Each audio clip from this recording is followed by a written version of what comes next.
Hey y'all, it's a beautiful day in the neighborhood. My kitchen renovation is pretty much done. I just need to go back and put finishing touches on a few things, one of them being this backsplash.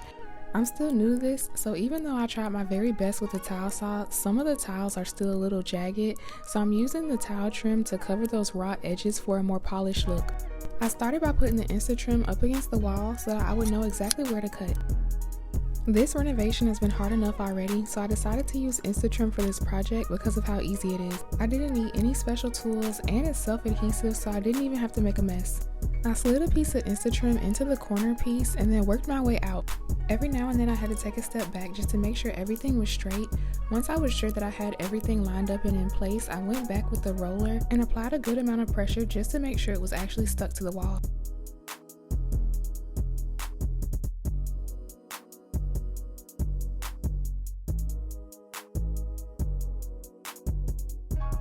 As y'all can see, I don't have a whole lot of countertop space, so my plan is to mount the microwave in this blank space on the wall right above the oven. Y'all keep asking me what I'm going to put on this top row of shelves, and I honestly don't know. It's way too high for me to reach, so it can't be something that I'm going to use every day. I was thinking maybe some plants or some nice artwork or maybe even vases. I don't know. Y'all let me know what you think I should put on this top shelf. I know this is super off topic, but can we take a second to acknowledge how cute this hat is? It might be because I'm a Florida girl, but something about the locks popping out the top just does it for me. My cousin bleached and customized it, and I bought it from her. I come from a very artsy family, and I think that actually helped with this renovation. Even though it was a lot of hard work, I really enjoyed the creative aspects of it.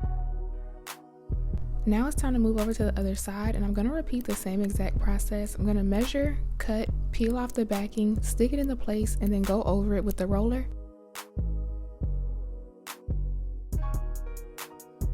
This is where it all starts to come together. Up until this point, I wasn't really sure how I felt about it. I'm glad I decided to trust the process because the black InstaTrim ended up being the perfect frame for the backsplash. I love how seamlessly it blends in with all the black paint in the kitchen. I felt like the black pantry door and the black trim was a little bit too much, so I added a gold hinge just to give it a little razzle dazzle. This is the last piece. The entire process only took about 15 to 20 minutes.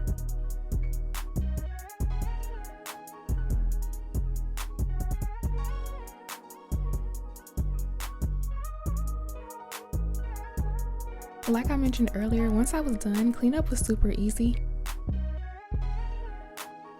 This is how it turned out.